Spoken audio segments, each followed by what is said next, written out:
অবশেষে প্রতীক্ষার পালা শেষ। আজকে 7 পাকে বাধা পড়তে চলেছেন অনন্ত আম্বানি ও রাধিকা মার্চেন্ট। এদিন জন সিনা থেকে শুরু করে প্রিয়াঙ্কা চোপড়া, বলিউড হলিউডের এক ঝাঁক তারকা হাজির হলেন। আর রাজকীয়ভাবে আম্বানির পরিবারের সদস্যরা এন্ট্রি নিলেন রাধিকার বাড়িতে। তো ভিউয়ার্স, চলুন দেখিনি কে কি পরে আসলেন আর কে কে হাজির হলেন।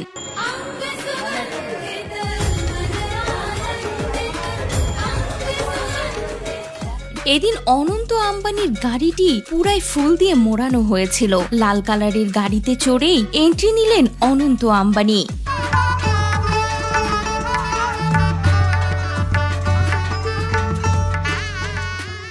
এদিন অনন্ত আম্বানির সঙ্গে তার বাবা মা, বোন, ভাই ভাবি সকলেই রাধিকার বাড়িতে এন্ট্রি নেন। এদিন অবশ্য সোনায় মোড়ানো শেরওয়ানি পরেছিলেন অনন্ত আম্বানি। এদিন হাজির হয়েছিলেন জন সিনা।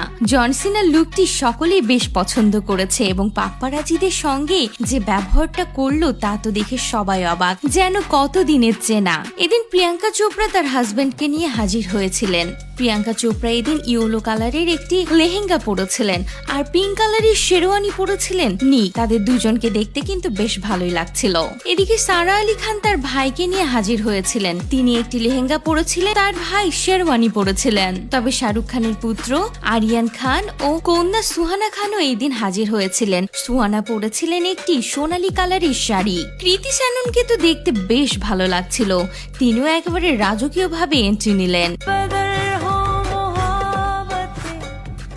এদিন অনন্যা পান্ডেও হলুদ কালারের একটি লেহেঙ্গা পরেছিলেন, তবে তাকে দেখতে খুব একটা ভালো লাগছিল না।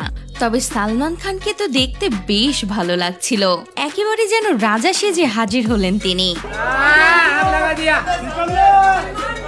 এছাড়াও এদিন আরো একাধিক তারকা হাজির হয়েছিলেন, তবে এখনো রাধিকা মার্চেন্টের লুক দেখা যায়নি। তিনি কতটা রাজকীয়ভাবে সেজেছেন তা দেখার জন্য অধিক আগ্রহে বসে রয়েছে গোটা বিশ্ব।